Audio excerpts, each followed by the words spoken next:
মহেরা জমিদার বাড়িতে দুটো গেট রয়েছে এবং এটা একটা গেট এবং ওই পাশে আরেকটা গেট হয়তো দেখতে পাচ্ছেন।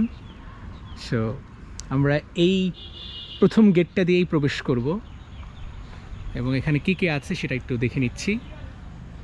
এখানে লেখা সিংহদ্বার ও কালীচরণ লস। সিংহদ্বার জমিদার তরফের চতুর্থ কালের আভিজাত্য সৌন্দর্যের প্রতীক। আচ্ছা, সো আমরা সিংহদ্বার ও কালীচরণ লস এটা দিয়ে প্রবেশ করব। আমি এখন আছি চৌধুরী লজের সামনে এবং সিংহদ্বার এটা একটা সেকেন্ড গেট, এটা পশ্চিম পাশে অবস্থিত গেটটা এবং সেখান দিয়েই ঢুকছি আমি এবং দ্যাট ইজ চৌধুরী লজ।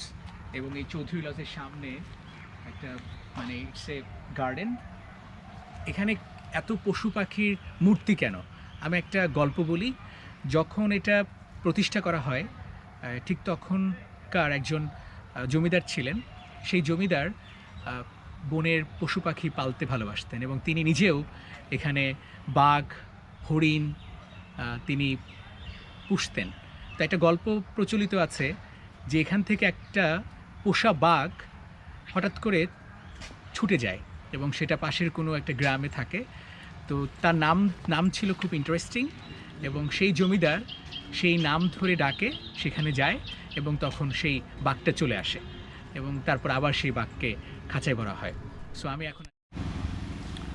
আমরা এখন যাচ্ছি চৌধুরী লজের সামনে দিয়ে, মানে চৌধুরী লজের সামনে যাচ্ছি আর কি।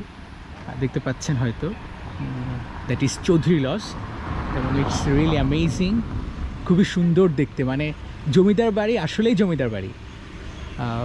জমিদার বাড়ি স্থাপনাগুলোর মধ্যে চৌধুরী লজের অবস্থান ঠিক পূর্ব পার্শ্বে, রাইট। চৌধুরী লজে একটি দ্বিতল ভবন, ভবনটিতে রয়েছে সুপরিসর মোট 6টি কক্ষ। চৌধুরী ভবনের প্রধান ব্যক্তিত্ব ছিলেন সুধীন্দ্র কুমার রায় চৌধুরী। বর্তমানে ভবনটি পিটিসির পুলিশ ট্রেনিং স্কুলের কর্মকর্তাদের অফিস হিসেবে ব্যবহৃত হচ্ছে।